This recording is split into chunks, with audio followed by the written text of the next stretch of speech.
Olá, queridos, graça e paz, que Deus te abençoe mais esse dia. No último vídeo, a gente parou aqui, porque agora a gente está falando de 3 passos, a gente pode dizer 3 conselhos, que a gente precisa ir ouvir, e fazer também, para que a gente possa andar na vontade de Deus. Esse é o nosso assunto. Como andar na vontade de Deus, A gente está quebrando um pouquinho dessa questão. Qual é a vontade de Deus e tal, um negócio difícil de descobrir e tal. Não é bem assim. E eu falei com você no último vídeo, que o primeiro passo para que a gente possa andar na vontade de Deus é conhecer a vontade de Deus para a nossa vida. Sabe? E aí, falei com você que a palavra de Deus escrita é a vontade dele básica para cada um de nós. Falei também que ele vai revelando a sua vontade para nós à medida que a gente se relaciona com ele. Isso aí é bem legal. E aí isso aqui é uma palavra que Jesus falou, para os judeus que haviam crido nele. Se vocês permanecerem na minha palavra, na minha vontade, vocês serão meus discípulos.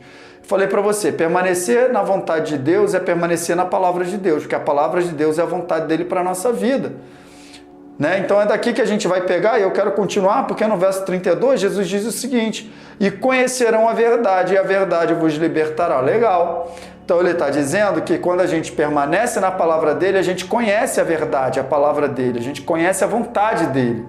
E aí essa verdade, a palavra dele nos liberta. Mas me liberta de quê, Luiz? Lembra que eu falei aqui de uma maneira errada de pensar?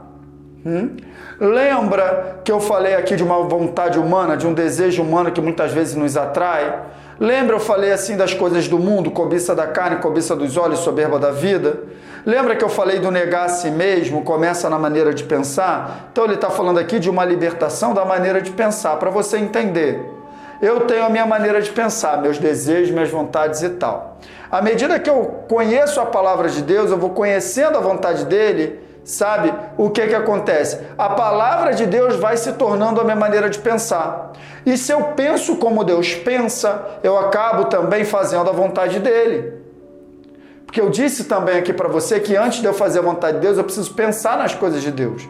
Pensar nas coisas de Deus é meditar na sua palavra, queridos. Então a palavra de Deus escrita é a vontade dele para a minha vida, e quando eu conheço, eu sou liberto de uma maneira errada de pensar. Foi o que eu coloquei aqui. A verdadeira libertação começa na maneira de pensar. Está entendendo? Eu paro de pensar nas coisas dos homens e começo a pensar nas coisas de Deus quando eu conheço a vontade dele para a minha vida, conhecendo a sua palavra. É isso, eu estou te falando aqui, querido, nesse primeiro passo. Conhecer a vontade de Deus para a minha vida é ter relacionamento com ele através da sua palavra, é conhecer a sua palavra, é ter intimidade com ele, é ser sensível à voz do Espírito Santo. Amém? Olha só o que diz em Romanos 12:2. Não se amoldem ao padrão deste mundo, mas transformem-se pela renovação da sua mente, para que sejam capazes de experimentar e comprovar a boa, agradável e perfeita vontade de Deus. Como que eu vou renovar minha mente? Como que eu vou renovar minha maneira de pensar? Preste atenção.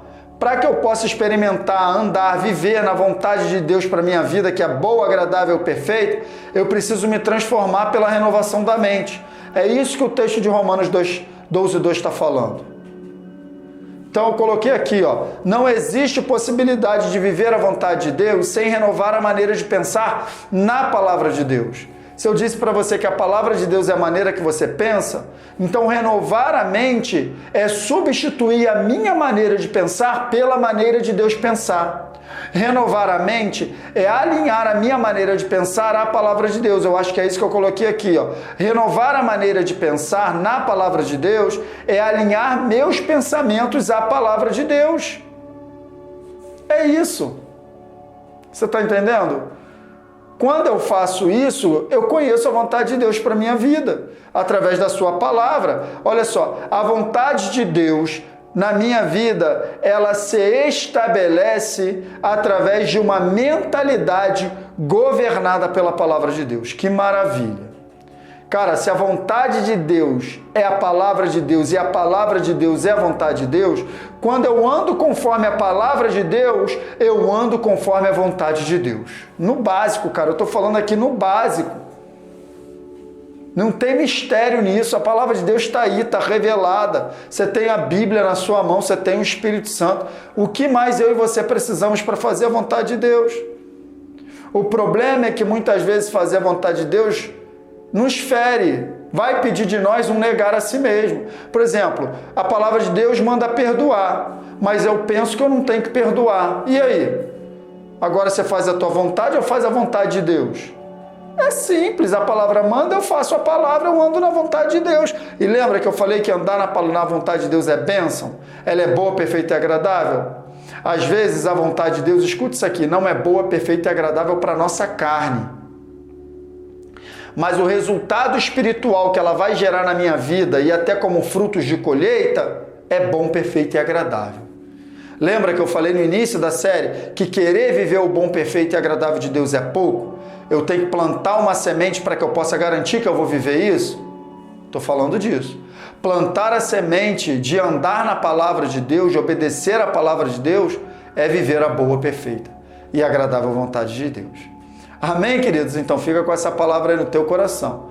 E no próximo vídeo a gente já vai começar a falar do segundo passo para que a gente possa andar na vontade de Deus, tá bom? Que Deus te abençoe no nome de Jesus.